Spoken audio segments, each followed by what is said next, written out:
All right, it is 6 o'clock and we'll call this meeting to order. Mission statement, Allendale Public Schools commit to educate, inspire, and support all students. Amy, you have our roll. Thank you. Will you please all stand for the Pledge of Allegiance. I pledge allegiance to the flag of the United States of America and to the republic for which it stands, one nation, under God, indivisible, with liberty and justice for all. Thank you.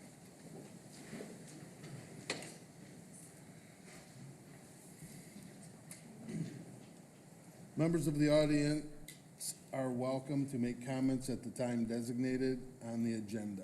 Please register on the sign-up sheet and limit your comments to 3 minutes when your name is called. Out of respect for all individuals, please refrain from personal criticism in an open forum. Policy 167.3 for more information.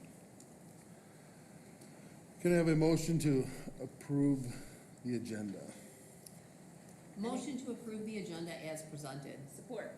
Motion by Pam, support by Anna. All in favor say aye. Aye.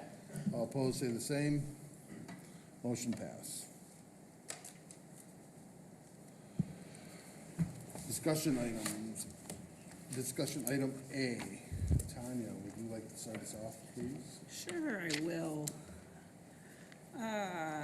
I want to start off talking about the FOIA, because back in January, we got a FOIA, as everyone on the board knows, to produce some documents. And it was to produce them to Garth/Troy, who is our coordinator, I understand. I have some questions about that because I understand by state law, a FOIA would go to the school administrator, which is the law. My question is, and hopefully we can answer these questions as we go along, after we get the FOIA,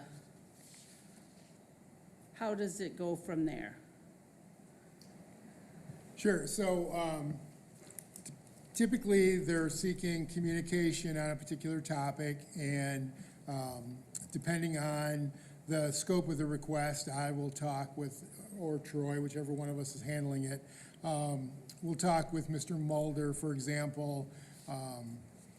If they're requesting email communications from board members, we can gather those ourselves, but just a matter of the time commitment. And we use that to determine if there's any cost involved. When it comes to like text messages, then we have to reach out to board members and say, hey, here's the FOIA request. Do you have anything that meets these guidelines?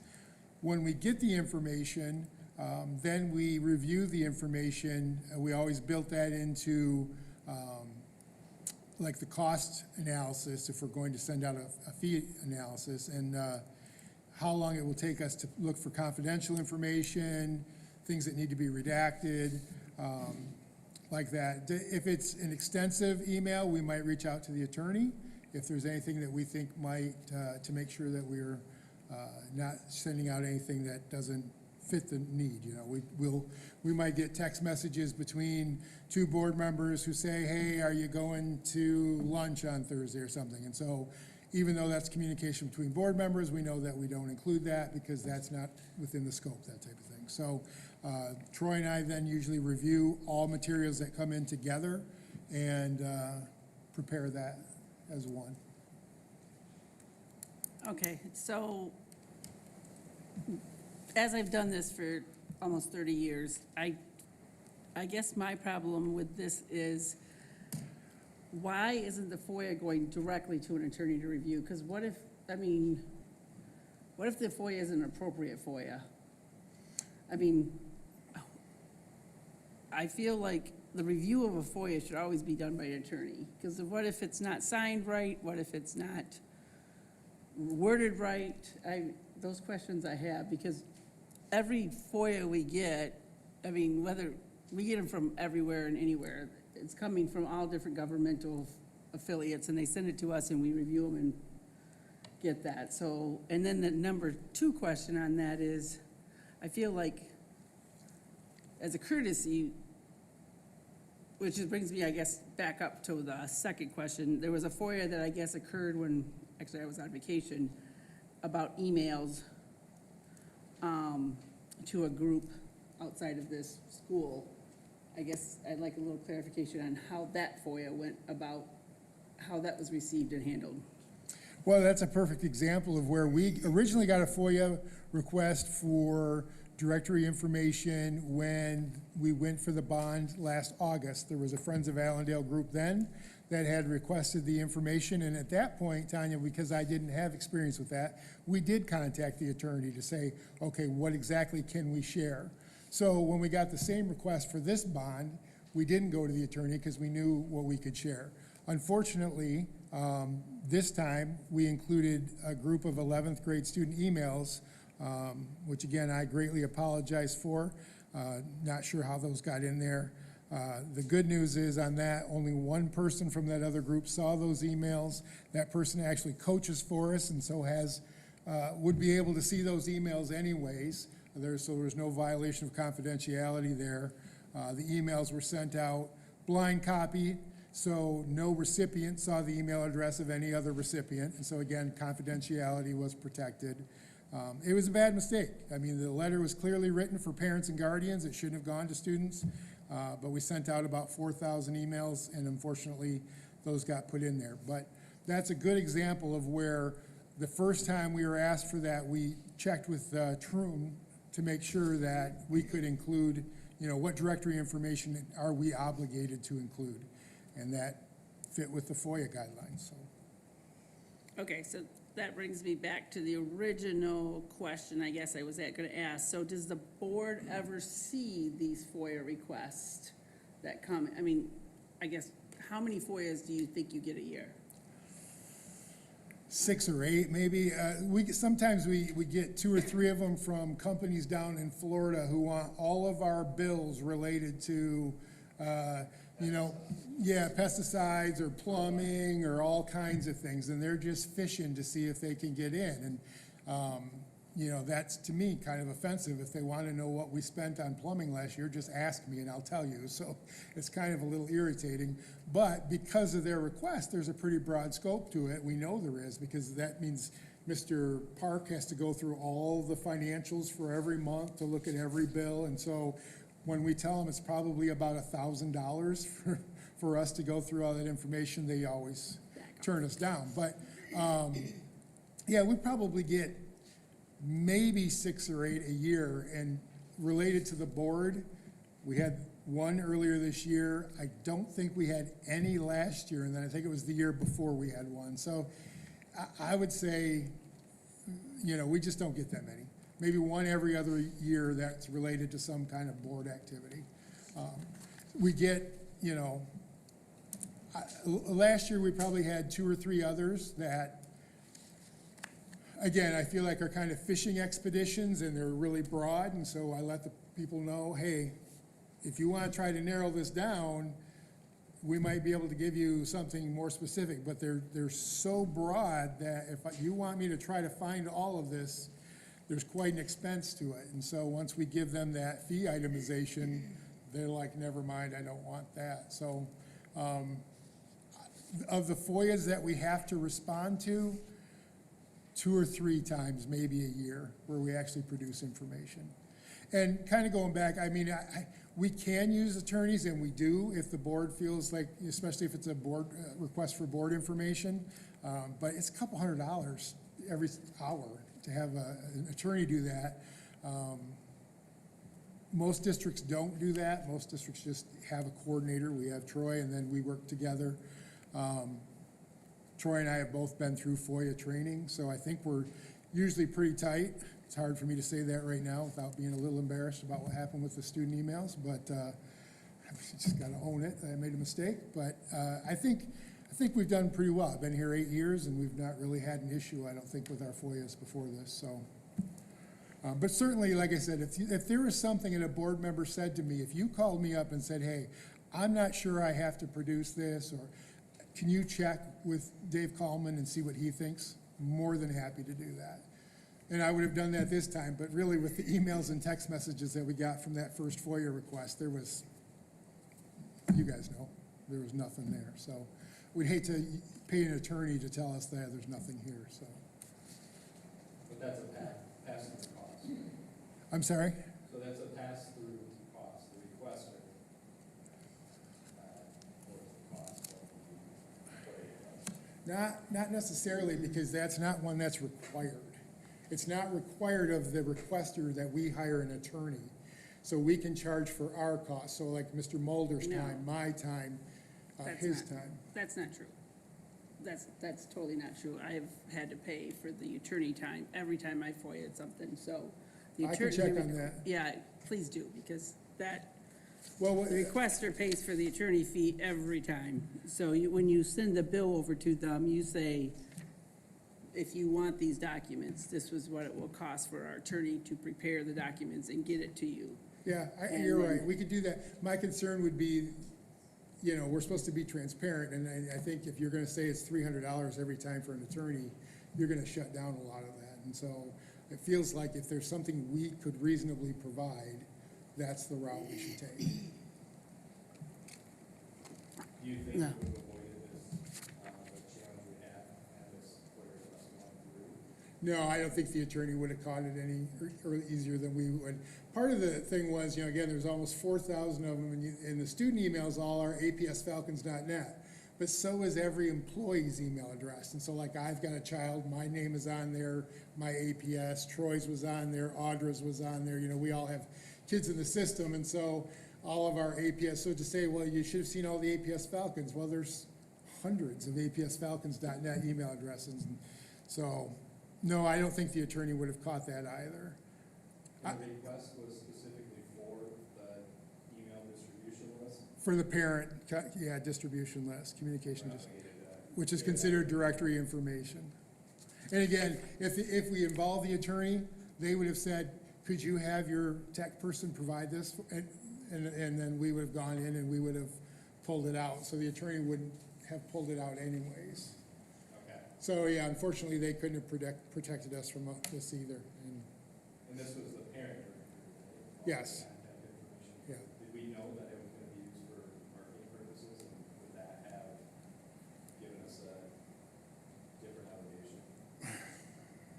Now, by law, we're obligated to release directory information, so.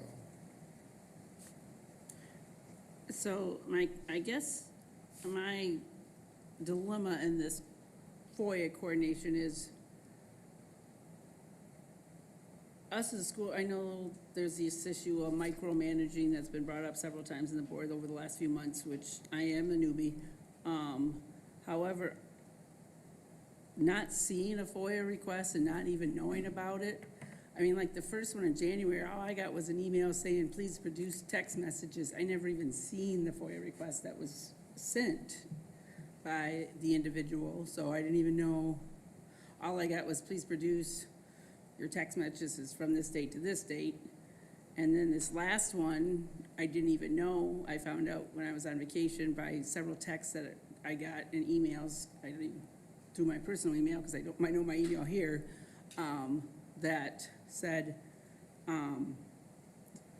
these were sent to minors, and I didn't even know about a FOIA. So I feel like we as the school board at least should know about the FOIAs that are being responded to, at least see them. I would prefer they go to an attorney to be reviewed to see if if they should be answered to and how they should be answered to. I guess, I mean, obviously it's a school board decision and it needs to be addressed, but obviously the second one that you're discussing was seen by an attorney, so that is moved because it was seen originally by an attorney, so it was, we knew the answer on that one, but again,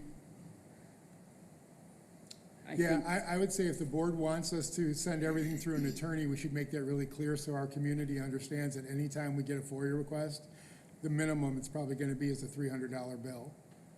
I think that we should let them know that. Most FOIA requests that come to schools are really minimal in effort. The FOIA regulations say that And we set a threshold of about $50 or less. We don't charge if it's gonna take us less than that amount of time. That's not what the language at the federal website says. I think it says a couple of hours of work or something like that. It defines the minimal effort that you should make without charging a fee. I don't remember the exact language. So if we're going to make a charge for every single FOIA request to our community, I think we need to have a board action and make that well-known. And I do apologize about the FOIA in January, but I did include the email with the FOIA request when I sent for that information. So if you looked at the bottom of the email that I sent to the board, asking you for text messages, but I think what happened was the person's name got cut off the bottom, so it was hard to tell that that's where that came from. So I would always forward you the actual FOIA request that comes in. And the thing is, as you know, Tanya, you can make a FOIA through email. It used to be you had to do a nice form, and it was like real easy to read, and, you know, this person, this address, and this is what I want. Now somebody can just send you an email, and we're supposed to respond to those, so it's a little harder to break that down. But yeah, I mean, if that's the board's preference to make that charge every time, we can do that. I just worry about, are we still being as transparent as we can be? What's the average cost of that you charge somebody for a FOIA when they come to you? Well, so we can charge for the way it's worded is you have to charge the lowest rate of any employee that could do the search. So let's say that we have a tech person who makes $25 an hour. Well, even if we want Mr. Mulder to do it, who, if you break down his hourly rate, is closer to $80 an hour, we have to charge $25. But oftentimes, because of confidentiality, if it's a board email, the only one that's touching those is our tech director. I'm not letting any of the other tech people do that. So it all depends. I wish I could think of a good example of where, all I can think of right now is emails, but there's other requests that have come in where, like a billing thing, where maybe someone in payroll could come up with it, or, you know, then it just doesn't cost as much. But that's how they want you to calculate it. You have to charge the lowest rate that an employee could make who could do the work, even if that's not the person doing the work. So then there's Mr. Mulder, usually his is about $80 an hour. If myself or Troy has to review them to be redacted, ours is even a little more per hour. So there is always going to be some cost, unless it's, like the last one was so easy. It took Mr. Mulder less than 10 minutes to get the emails, and then we can't charge you for your time. Not that your time isn't valuable, but they don't allow us to put a dollar amount on your time. So typically, if we're going to charge, it's because it's going to take Mr. Mulder an extended period of time to go through because of the amount they've asked, the broad scope of their request. And then if we know that there's going to have to be, somebody's got to read every single email to redact, that's where the cost comes in. I mean, I think there would be some wisdom in adding an attorney to look over the FOIA stuff as the protocol. I don't know how everybody else feels, but. I think there's just undue risk. We're exposed to risk that we really don't need to be. It's a pass-through cost. There are things that I think we can provide, sort of good faith to the community if we're asked for, you know, like you're saying, something that's pretty small and we know, we're confident, hey, we are obligated to provide this. I don't know that we need a formal FOIA request. And then in the last year or two, have we charged anybody for any of the FOIA requests that have come in? We've sent them a fee itemization, but no one has wanted to pay. But yeah, we probably get 6 to 8 requests a year, and we probably only provide 1 or 2 because they're so minimal that there's no cost to it. I don't think anybody's ever paid us. They don't reply back. Yeah. They're fishing for contacts. We do business with, a lot of times there are other marketing firms or businesses that want to see who we're using for, Yeah. you can name it. Yeah, but even the ones from community members, because again, if it's something that has to be redacted, we're gonna charge for that.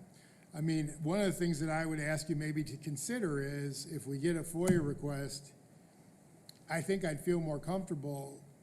I'm not really comfortable us just saying blanket statement, this is, we're gonna use an attorney. I think I'd feel more comfortable if a FOIA request comes in.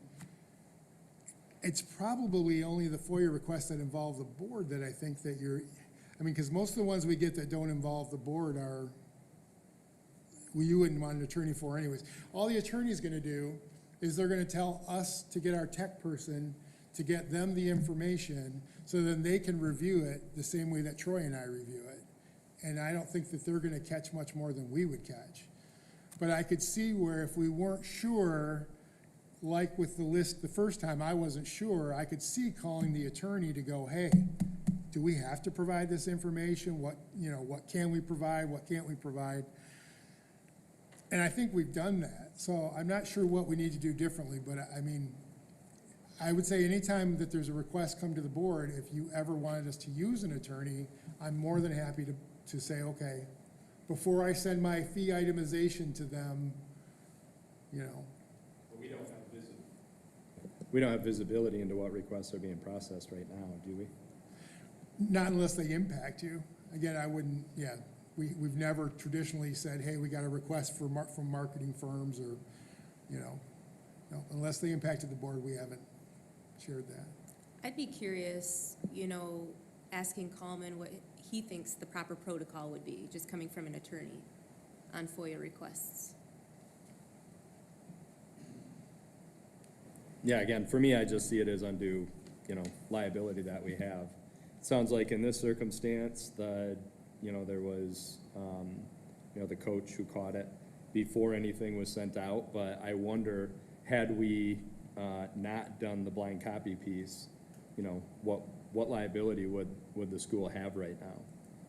And Well, then how that do we was one of resolve the it? things, when we provided the list, I told them multiple times, when you send these out, you make sure it goes out blind copy. I don't want people getting other people's. Now, I don't know if I can legally do that or not, because once they have the list, I don't know if they can. But they were respectful enough to do that, because most grades the parents got them the right way. Just unfortunately, the students were included with the 11th grade. Names weren't attached to the emails, correct? It's just a load of emails, correct? The only name would be the person who sent it from the Friends of Allendale. Gotcha. So the person in the support group had their name on it. But no, so none of the recipients never said, Dear Garth Cooper, none of that. So it was all, I think it went to like Dear Parents and Guardians or something like that. So no names at all. So it was just the requester who had those? I'm sorry? The requester had all of that information because they had to Yes. populate it into the blind Yeah. copy? Okay. And it was a friend of the school, fortunately, so. As a friend of the school who just happens to be a coach for us, so yeah. Again, it was a mistake. It should never have happened, and we got to do better, and thankfully we didn't the first time, and I don't know what happened with the batch this time that it got stuck in there, but hopefully we never get this request again. Yeah, so that brings me to what if the request comes and it does come from like an outside source from, like, I'm just gonna use an example of Happy Go Books comes and says, I wanna send this list out to your parents saying I got this book that I want people to look at. So can you please provide me a list of the directory? What is the standard for that FOIA? If you got an email from this Happy Go Books, what do you do with that FOIA? I'm not sure we can do that. I'd have to ask the attorney. There are certain parameters with which you do not have to release them, so I would Okay. want to ask the attorney again. That is my, Again, I haven't hesitated to call the attorney. If I don't know the answer, I'm not gonna take a chance on it, so.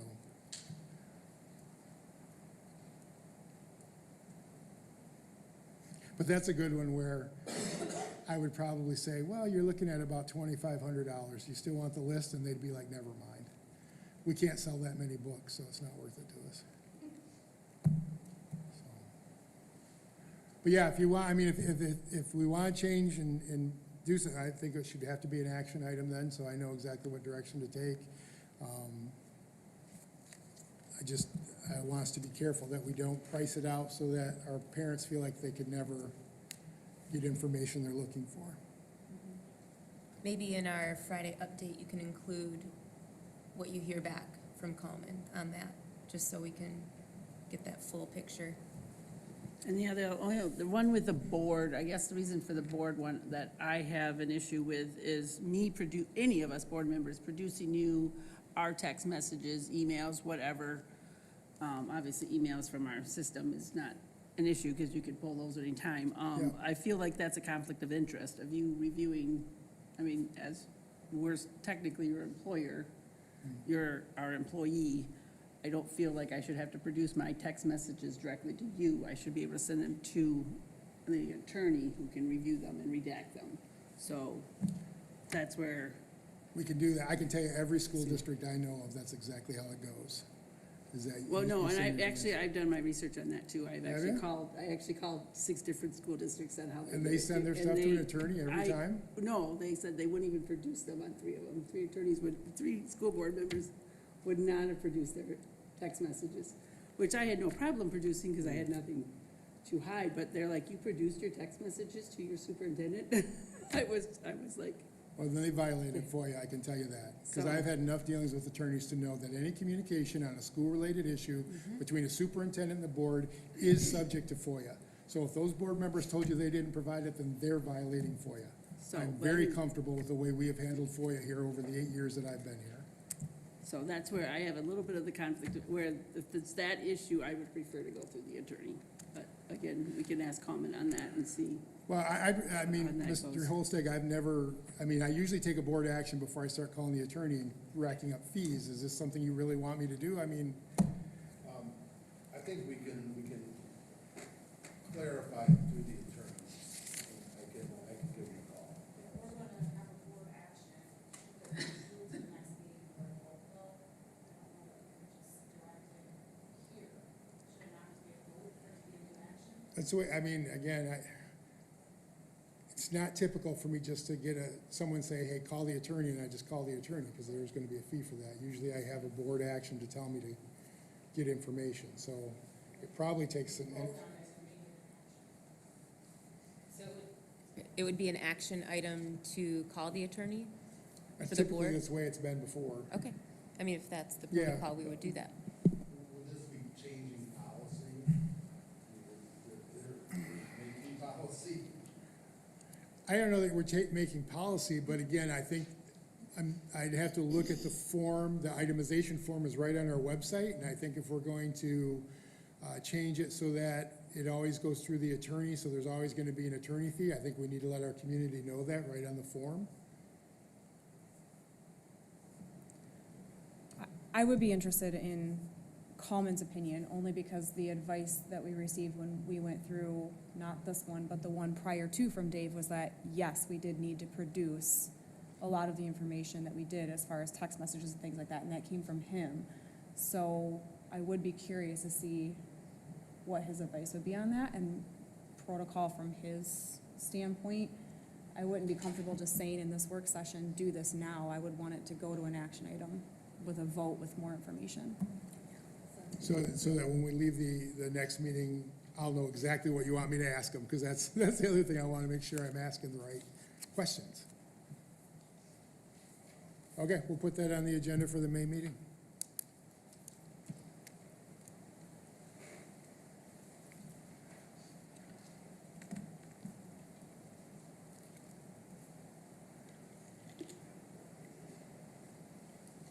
Right, let's go to discussion item E. All right, here we go. We got a pretty good-sized packet here. First one is bylaw 0131.1. This was revised to streamline the process for reviewing and adopting policy. It did list the option of allowing the superintendent to make technical corrections, and then just provide a summary of corrections to the board. This was not a recommendation. This board has recently wanted to see all board policies, even if it's just technical corrections. So we took that out of the policy, but there were a couple of other changes that we should make. So those are parts of the update as well. So if you look at the policy, you can see in red, down towards the fourth paragraph, where it talks about the superintendent being authorized to make technical corrections. And that's things like, if we have a Title IX coordinator and then they leave the district, then we assign a new Title IX coordinator, you have to have their name in the policy. And so in a lot of districts, the superintendent has the authority just to change the names. In this district, we've wanted to bring it to the board and have the board approve the name changes as well. So sticking with that, that's what the recommendation is. I don't know if there's any questions on that. Yeah, one question I have is, and maybe I'm not reading this properly, but it looks like, in order to change, one of the board policies, we would have to have 2 readings and 2 scheduled meetings before we had, a roll call vote. As opposed to, we can propose it in a, kind of the way we did with the FOIA here, where, we have a conversation about it, we can put something related to it on the next agenda. It seems to me this would encumber our ability to update our bylaws. So it Or says that, policies. I'm sorry. No, or the policies. It says that you can do this after completing 2 readings at 2 scheduled meetings. So this is a scheduled meeting, this would count as one, and then we would do it at the regular meeting for the second one. And then the vote would be on the Second meeting, it's okay to have it at the second meeting, yep. As long as it's been read twice. It's a first reading and a second reading, and the second reading is when you have the vote. Okay, can you describe what the current policy is? This is the current policy. Why is that?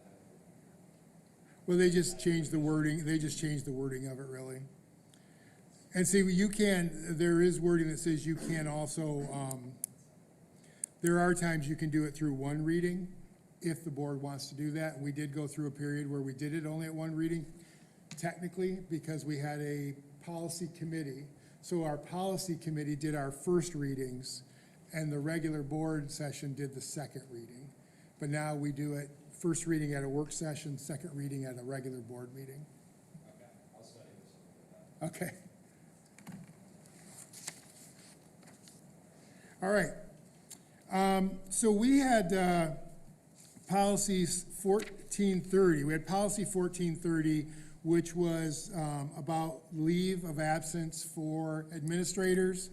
There were policy 3430 and 4430, which we did not take. And the reason we didn't take those is because leave language is in our contract. So 3430 is for our professional teaching staff, 4430 is for our aides, our para staff, and because they're both on work agreements, we never adopted those to begin with.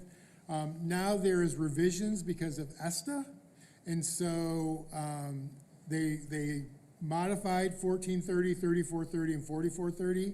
It's still my recommendation that we don't need that language for the teachers and the aides. I also don't think we need it for administrators because ESTA is so specific and so clear. It's not, there's no law attached to it. There's no reason you have to have it.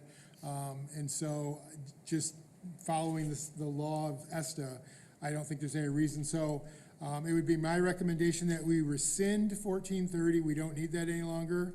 And then not adopt 3430 and 4430. My guess is ESTA's going to be, it's not in its final form. So 6 months from now, they're going to send out new policy, and 6 months after that, new policy. So I think just getting those off our books when they're not really necessary is probably the cleanest way to handle it. 2340, field trip and other district-sponsored trips. One of the things that they did is they moved part of, basically all of policy 8640 into part of 2340, consolidated those into one policy. One of the things in here is that with the options that we selected, that I'm asking you to approve, it gives the superintendent the authority to approve all field trips except for international trips. I believe it's still safest to have the board review any international trips. We've talked about this because we have, most of our field trips are repetitive. Middle school band and choir go to Chicago every year. The Robotics teams always seem to be going to Texas every year. And so to streamline that process, this would give the superintendent the ability to approve those field trips, but still leave it in there so that any international trips would need board approval.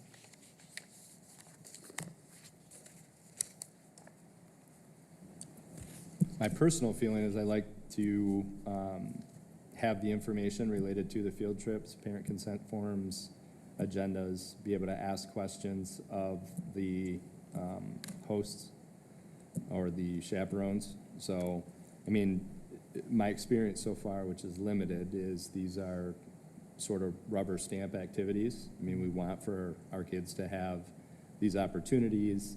Everything I've seen has been like super thorough and helpful for me. So I don't know why we would shift that responsibility fully to you. My preference would be that we leave that policy and it's the way it is now. I like being involved in those conversations as a board member. I personally feel like we can be involved in these conversations anytime we want. We don't need to have it be a board approval issue. And quite honestly, we hire a superintendent who we feel is competent and able to oversee those types of things. I just personally don't believe it's necessary for us to do redundant work when that is the superintendent's job. That we're defining right now. So it's not, I think, universally the superintendent's job. We're asking for a change to our policies to make it the superintendent of Allendale Public Schools' job.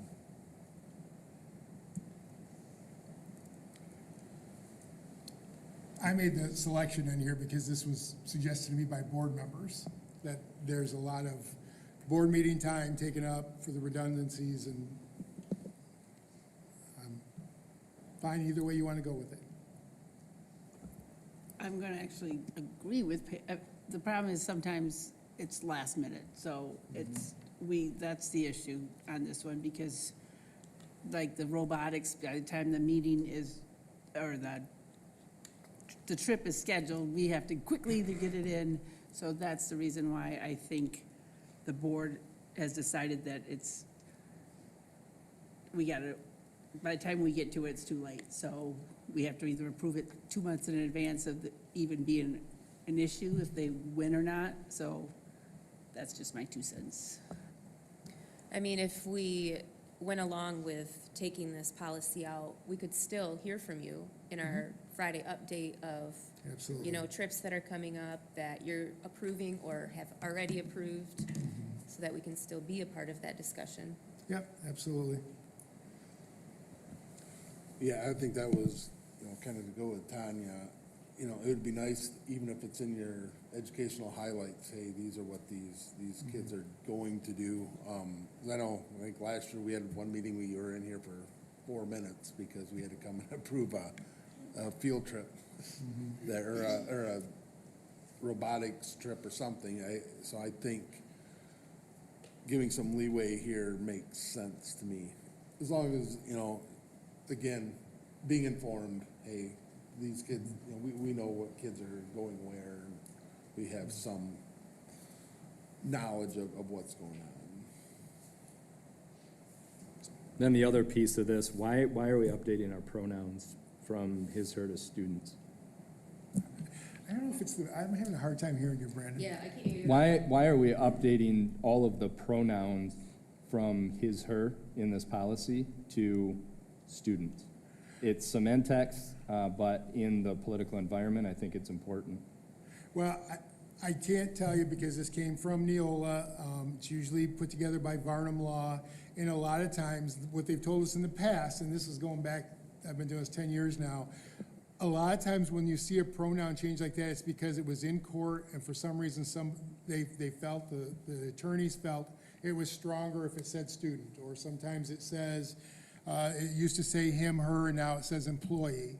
So sometimes when you see those changes, it's because when it went through whatever court experience, the lawyers came back and said, hey, we think it's stronger not using him, her, or they, them. If it's stronger if you say student, if you say employee, if you say administrator.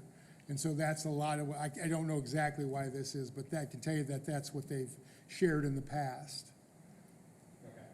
Yeah, I don't think it's, yeah, I'm not sure if it's a political thing, and I'm not gonna say it's not, because I can't speak for them, but that's what they have shared with us in the past. Because I think, Anna, we've had that conversation in our committee meetings before, and Josh remembers, and they've been doing that for a while. Usually it comes back because while they were going through court, somewhere they picked up, if it was from the judge or the decision or whatever, that the policy would be stronger if it had a different wording there.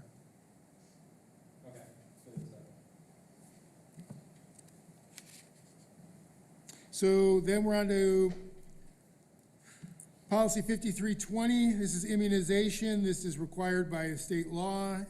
The language changes here come right from the state law.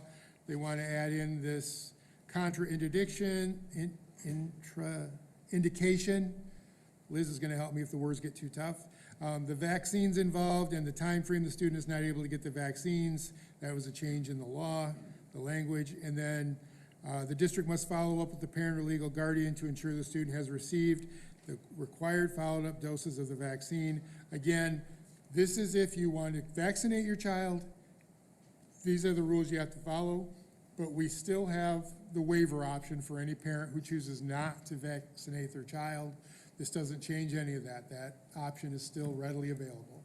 This is only language changes if you are vaccinating your child.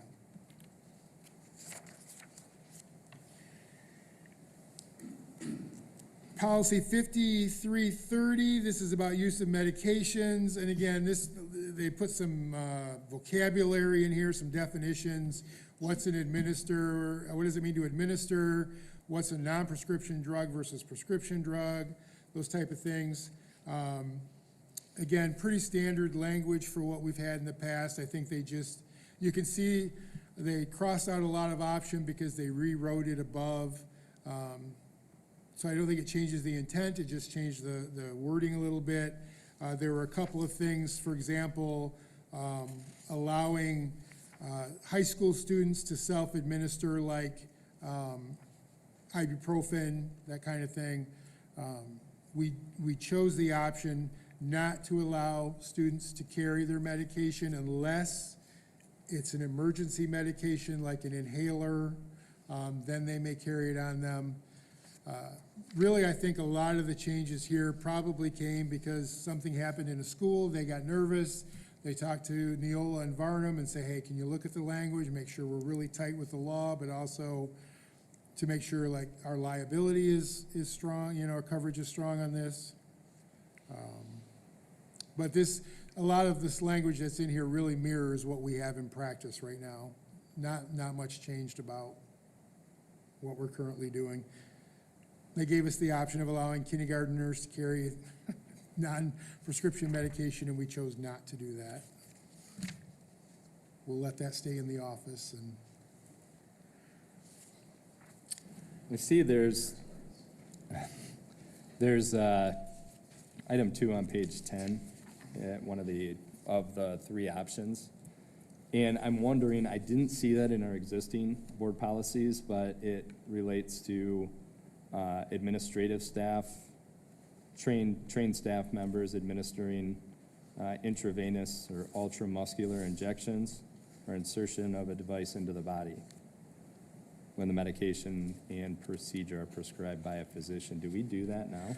when we had SXI, which was our severely impaired classroom, when there were kids with feeding tubes, and there were times we may have to. We actually have school nurses who are trained to do that here, so anything like that, we have a licensed professional on staff to do that. But we have had some staff trained, they're not running IVs, and they're not, but they might administer lunch through a feeding tube, and I think that, I know, Liz, You're doing, yeah. am I doing okay? I mean, I think that's what that indicates. So if you work with a student who had that type of need, you would be trained. We would make sure that they're fully trained. If it's a medical like procedure, we have two nurses who alternate their time here. There's always a nurse on campus to do that type of work. But we really don't have the need now that we don't have the SXI classroom anymore. So this isn't much of an adjustment from existing policy? No, not, won't have any impact on us, really. Good, thanks. Yep. The next one, 533001, epinephrine and auto-injectors. They just wanted clarification in here. The part that's added towards the bottom right above reporting of injections. The district and its personnel are immune from civil and criminal liability related to the administration of non-administration of epinephrine to the extent set forth by the law. So all it's saying is we're covered under the law as long as we make sure anybody who's giving an injection has been fully trained, and we are. So they just added that language in there.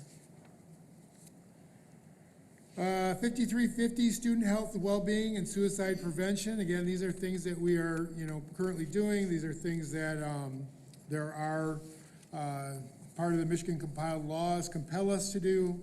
They've just kind of reworked some of the language here. I don't think there's anything in here that we're not already doing in practice with our care teams, with our counselors, with our health classes, with our PBIS, trying to promote positive behavior. We do right now I think we're doing the Be Kind shirts every Friday. It used to be Wednesdays, I think they're doing it on Fridays now. Just Be Kind to Your Mind shirts, so, yep. If there's any questions on that one.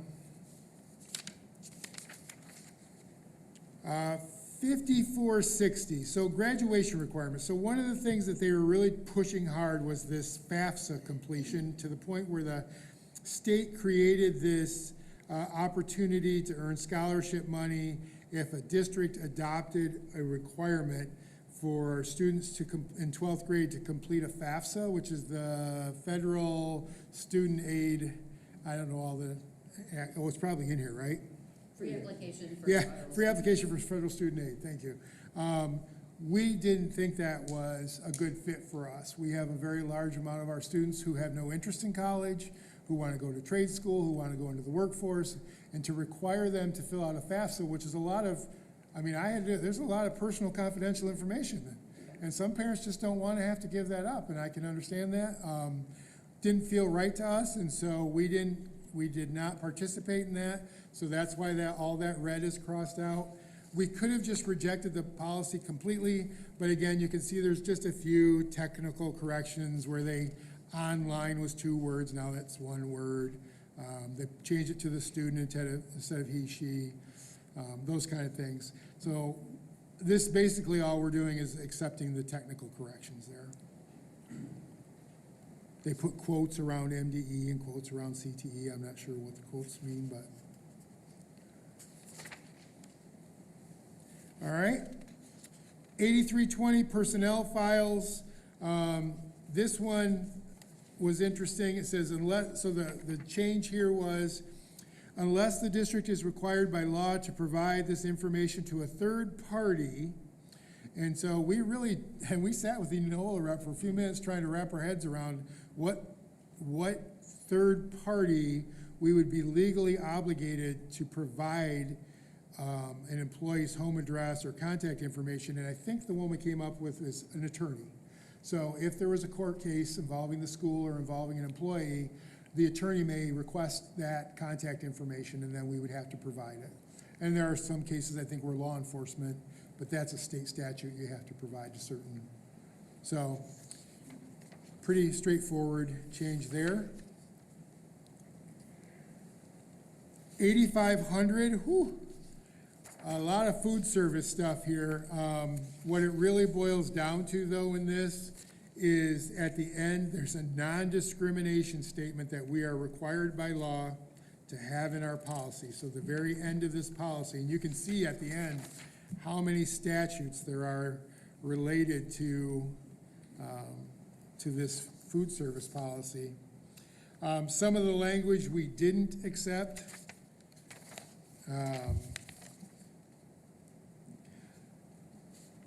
There was one in here. Yeah, The superintendent will require food service, the food that is served to be wholesome and nutritious, that's fine, and it has to reinforce the concepts taught in the classroom.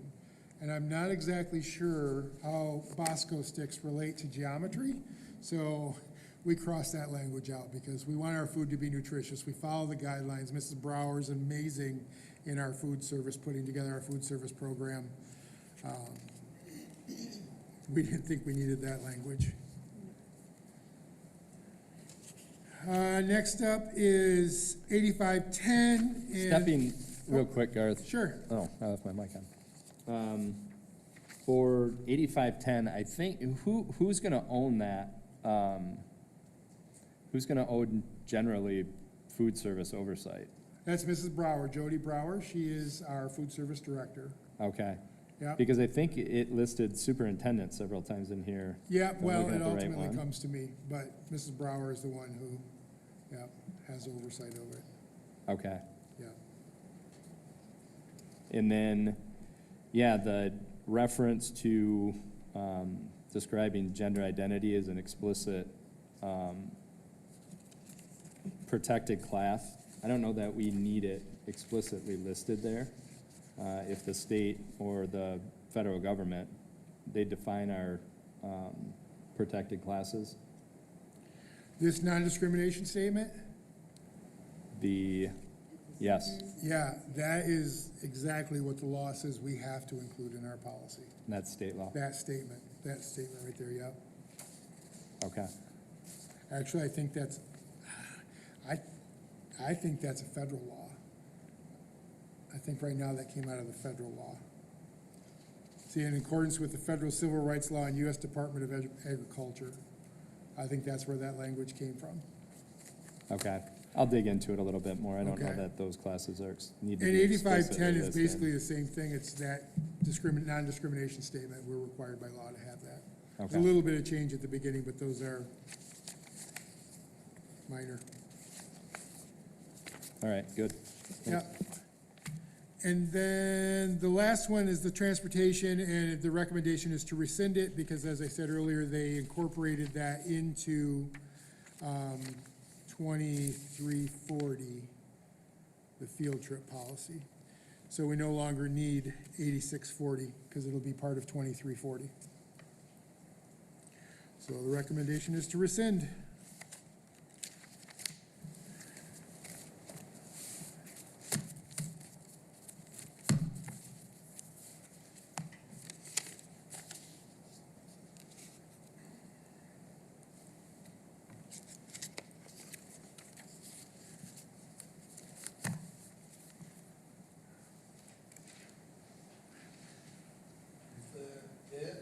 That's it for the YOLA policy. I can get you more if you want.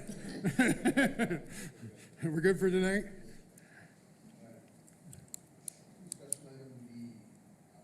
C. See, Yep, so a lot of districts allow students who are in marching band to take a waiver for PE, thinking there's a lot of physical activity in marching band. What that'll do is it will allow our students to have some more flexibility in their schedule. It's one less class that they're required to take, so they'll have more flexibility. You may also offer this to athletes, but right now we feel like our athletes want PE, so they're not going to take this waiver anyways. And actually, by allowing our band students who want to opt out of PE, it'll open up space for other students who want to take PE, but the classes are currently full. So if a student is in marching band for 2 years, then they would be able to waive the PE requirement only. They still have to take health. That's not something they can waive, but they could waive that semester class. And so we would like to make that available to our students.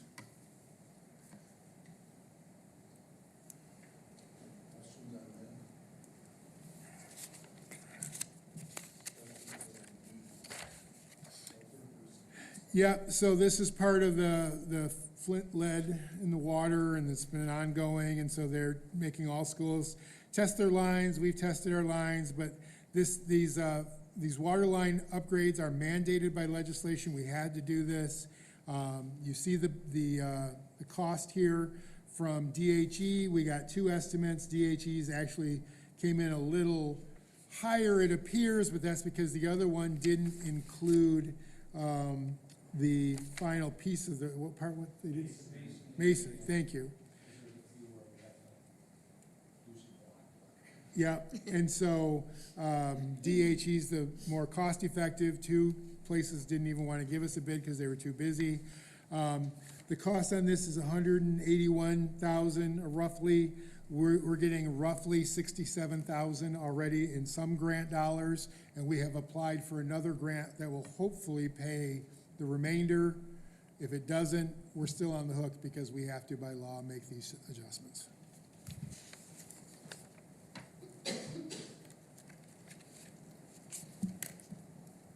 So we're gonna go with DE. We're gonna go with DHE. Is the time frame? Are they able to get to it? Yeah, With- I started when school gets out.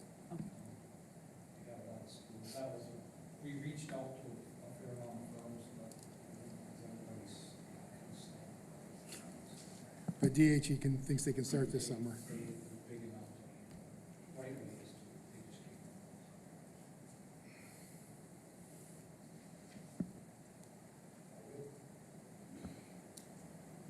Discussion item E, MASB renewal.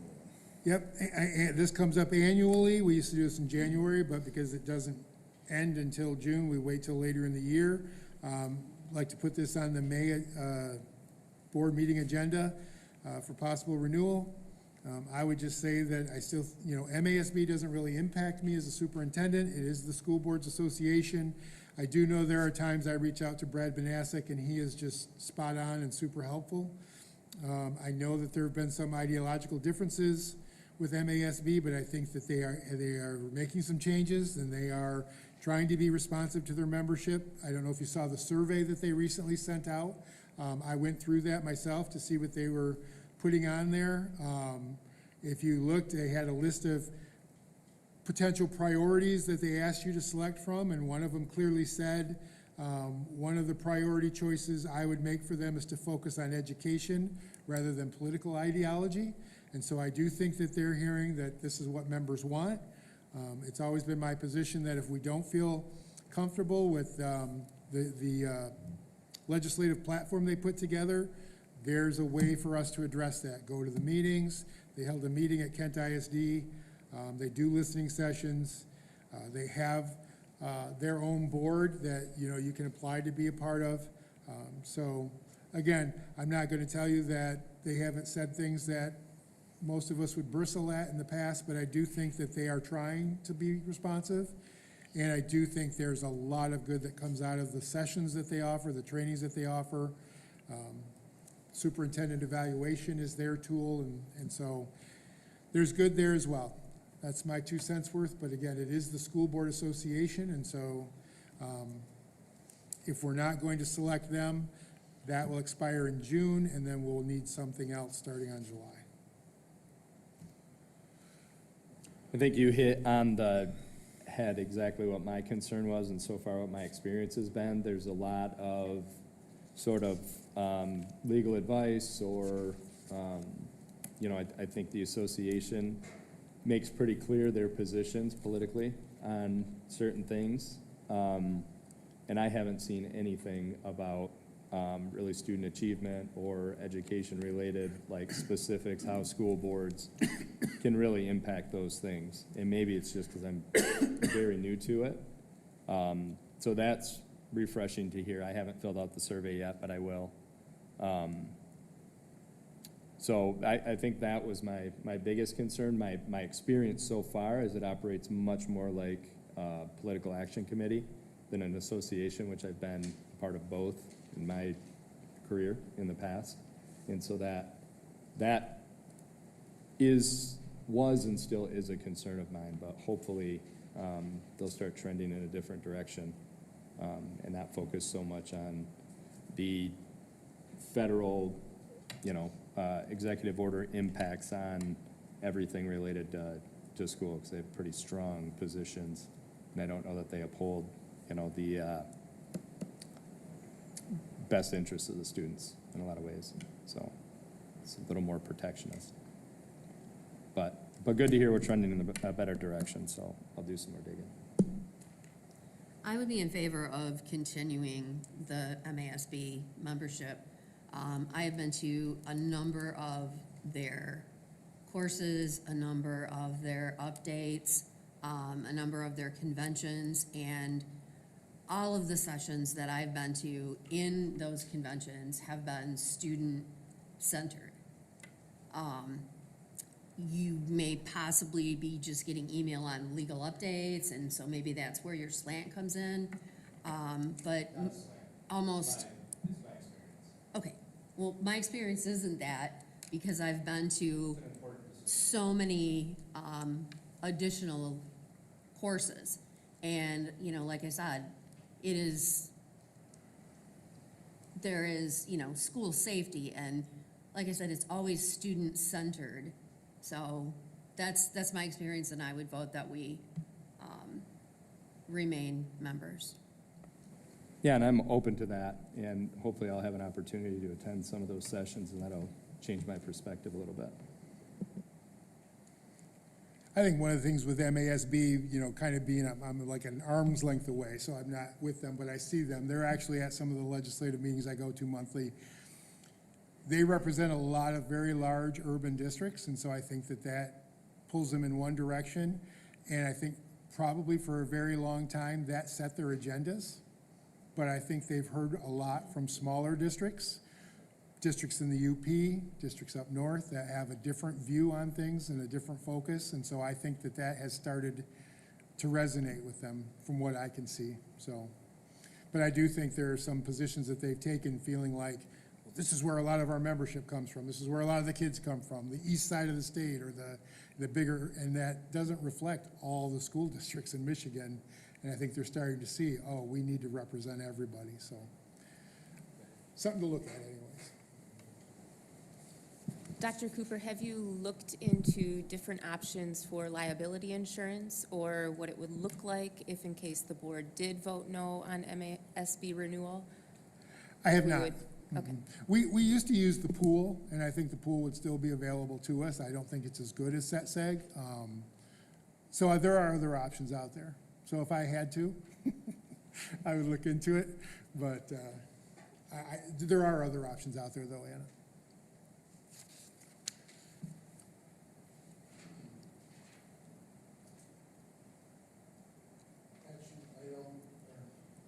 Discussion item F, meeting time change.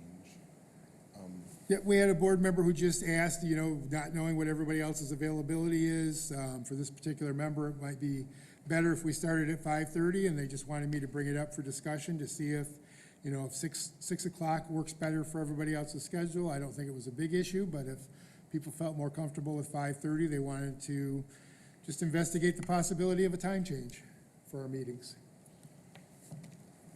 I'll be the first. 6 o'clock pushes it for me. So 5:30 would be really tough? 5:30 will not work. Okay.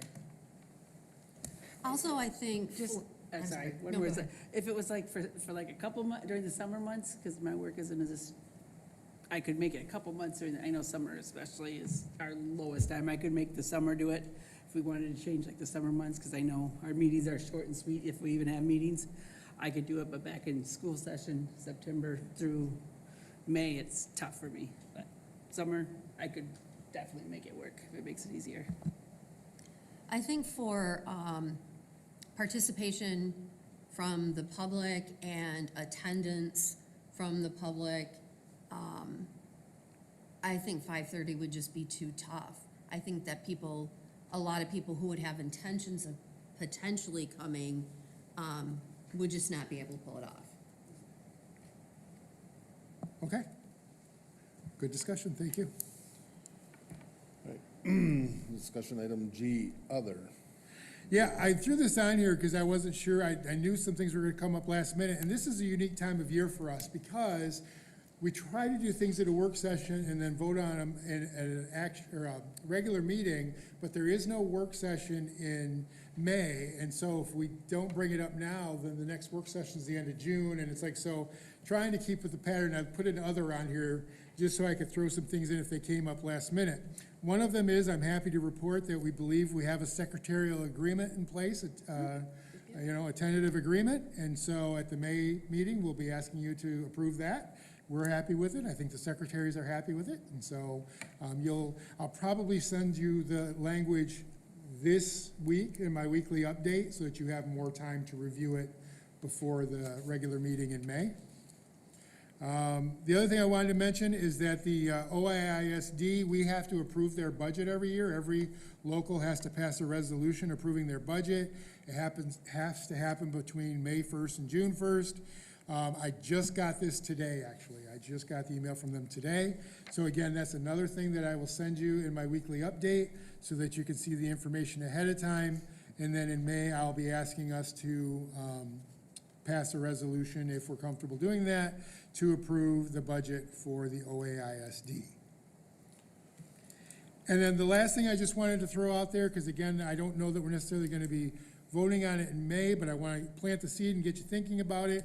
One of the things that I've been working with Mrs. Murphy on, and Mr. Vanderlaan as well, is we want to look at rebranding our New Options High School.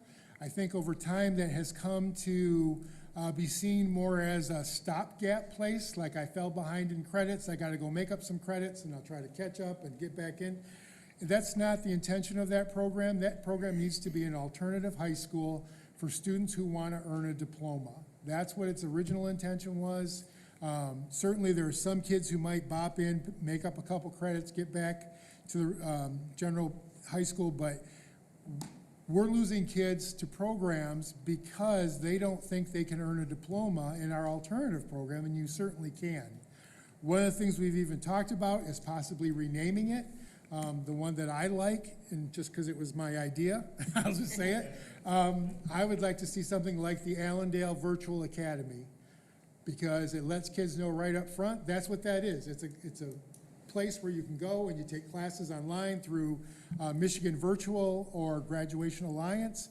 And so I think if kids knew that, hey, I can enter this program as a 10th grader and that's my avenue to getting a high school diploma, so that's what we're looking to do.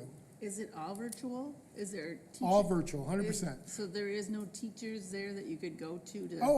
Yeah. Okay. So Mr. Bailey runs the program for Yes, us, I love and him. Chuck Bailey, who Yep. a lot of you know, Shout has been out to him. administrator here a long time, Yes. yep.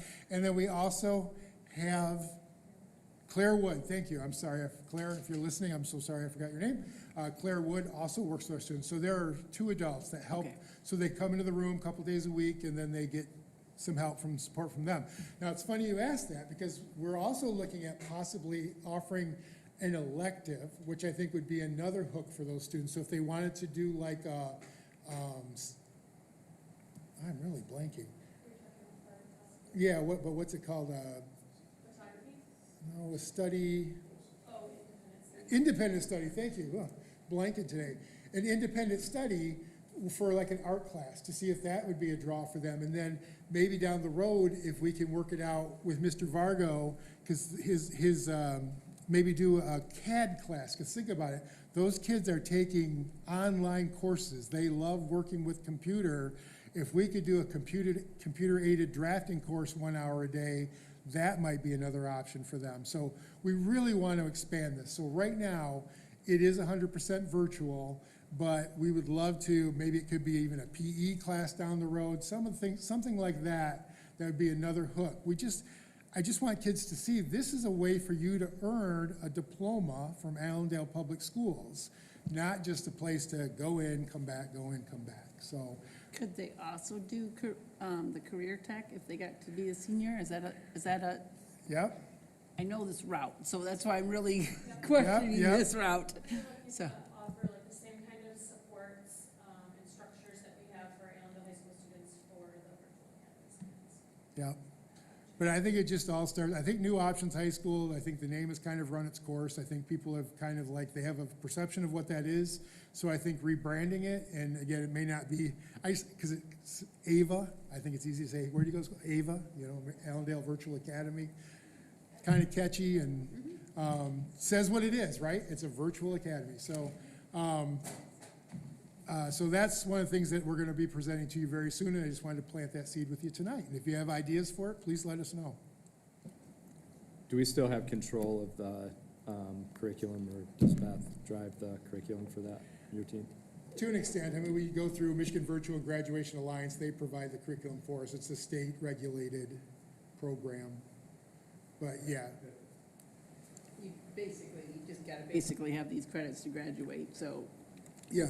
And we usually, it's fewer credits. Instead of 22, it's usually 20. Well, it's 18 right now, or 18 and a half. We're trying to make it 20. Part of the reason for that is because there are no good electives, really. I mean, you take your core classes and you can take an online class in something, but it's just not as exciting. So that's another reason why if we can add some of those electives, I think it'd be exciting. And that is all I had for other. All right, public comment.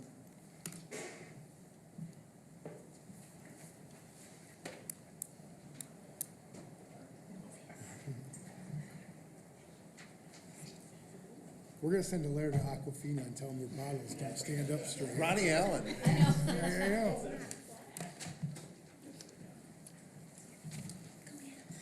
Hello, Ronnie Allen, Allendale. I don't know if I have to say that, but I don't want the meeting time changed, that's all. For my own selfish reason. I do support if there was leaving the MASB decision was made, because I think the benefits of MASB can still be obtained a la carte through the classes, is my understanding. And then the insurance piece, I guess, you see how it works for a year and see how it goes. I don't know, but I'm not speaking from knowledge levels about the insurances, so. And then the other thing I thought of was, I wondered about if there could be a little nuance to, rather than rubber stamping all the trips, if there was something that was new, and I mean, it sounds like you guys worked it out, how it's gonna be, but something that was brand new and kind of we've never done this before, whether it's overseas or not, that would go before the board. And then I still do have concern about how, if it's legal, it's legal, but how someone can FOIA for an email list of parents to be used for, in the way it was used, it is what it is. But it sounds like there's some subjectivity to, we're gonna put a big price tag on this for these outside. So there's a bit of subjectivity to what the email list is being used for. I personally am not comfortable with that. I wish it was a little bit more specific. So there would be, I mean, I feel like it shouldn't be done, to be honest. So ethically, I don't think the emails should be used by anyone unless it's for communications for the schools, but, and yeah, anyway. Also, I'm probably coming up on time, but you answered most of my questions about the legality and stuff. Is my time up? 1 minute. Oh, about legality, and things, and, I think I spoke to that. Pretty much. I had to cross a bunch of stuff off, and then, the only other question is, should there be maybe, for the conflict of interest type situations where this is what I was gonna say, instead of all the FOIAs going to an attorney, because I think that is a barrier to entry. I'm not gonna FOIA, not that you guys want my FOIAs, but I'm way less likely to FOIA if it's a $300 price tag for something that I might be highly motivated to know, something, I can't imagine what it would be right now, but that price tag would be a barrier to entry, and I don't think that's a good thing. I think, though, that the conflict of interest if there's any question to, is there, I can't think of the word, and I wrote it down here somewhere, and now I'm gonna get cut off, but okay. You guys can read my mind, right? I added it, I get nervous. Thank you. Thank you, Ronnie. That is all we have. Is there anyone else? Troy, come on up.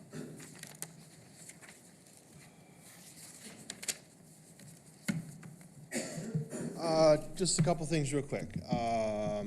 Some fun stuff. The ECC middle school and high school art shows are upcoming. If you want to look at some really cute drawings, the ECC still needs volunteers to help hang artwork. I talk about it every year, as you know, but yeah, it's my favorite thing, and it's really easy. It takes you half an hour to an hour, and you get a preview. I also would like to encourage the board to not change the meeting time, and I'll go one step further and encourage the board to consider going to a later meeting time.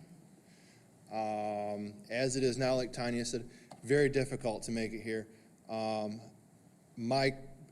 Ronnie, my selfish reasons, I'm literally meeting my wife for the first time of the day as I'm walking out the door to head to the board meeting as she's heading in the house with the kids, and I go, hi, bye, see you later, shoving food in my mouth as I'm coming here.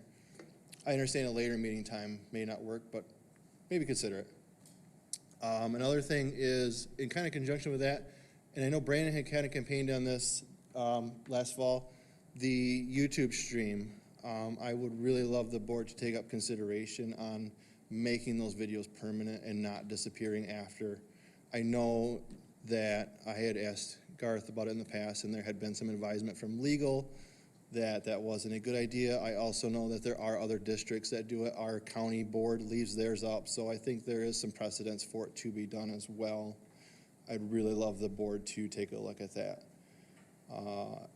Other than that, yeah, you know my stance on MASB. I think it's worth it, even if you disagree with some of their policies. I think there's value in other areas that is just worth the cost. And just because someone is teaching something you disagree with does not mean that you need to take that and push it into our district.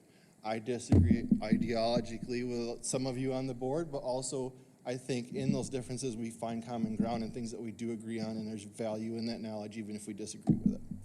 Please consider staying with MASB. Thank you. Anyone else? If not, can I have a motion to adjourn at 7:19? Make a motion to adjourn at 7:19.